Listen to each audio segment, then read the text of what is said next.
Hi mga ka-good vibes, welcome back sa channel. Ngayon, pag-uusapan natin ang isang mainit na isyu na paulit-ulit na lang at tila hindi na talaga tinatantanan, walang iba kundi ang mga taong halos araw-araw ay naghahanap ng butas para sirain si Medeth. Grabe, hindi lang basta bashers, kundi consistent, dedikado, at sagad na sa buto kung manglait at manggiba.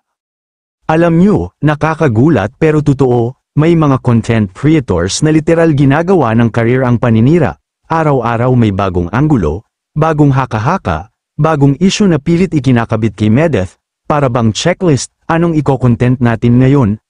Siraan ulit si Medeth. Ang tanong, bakit ganun ka-personal? Ano ba talaga ang motibo? Kasi kung titingnan mo, hindi naman constructive criticism ang ginagawa nila, halatang gusto lang siraan, balahurain, halukain lahat ng posibleng baho, para magmukhang masama si Medeth sa mata ng tao.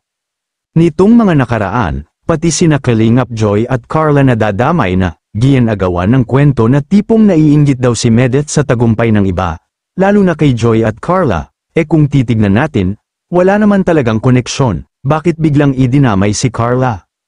Totoo naman, nagtagumpay si Carla sa tulong ng Kalingap, pero dapat bang gawin yun na rason para sabihing insecure si Medeth? Sa totoo lang, masaya si Medeth sa tagumpay ng iba. At never niyang ipinakita na may inggit siya. Parang ginagamit lang yung pangalan ni Carla para mag-trigger ng away, para pag-against ulit sa kanya ang mga fans ni Carla. Alam nyo na, instant views at clout. Alam nyo, napakalaking red flag kapag ang isang tao o content creator, ang paraan niya para sumikat o makuha ang atensyon ay sa paninira ng kapwa.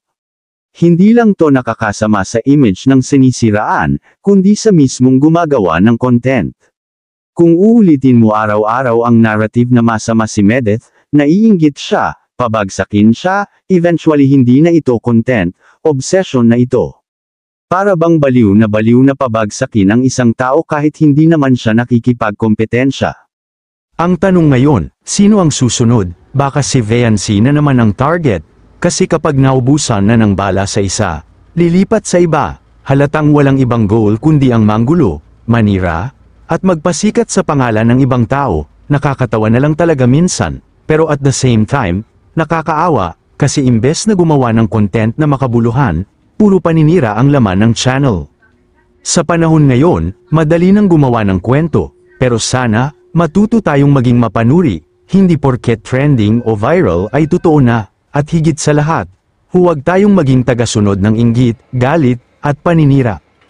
Let's support content creators na positibo, totoo, at may respeto sa kapwa. At sa mga tulad ni Medeth na tahimik lang pero patuloy sa pag-angat, saludo kami.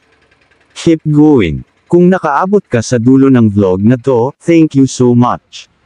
Don't forget to like, comment, and subscribe kung naniniwala ka rin sa respeto at patas na laban.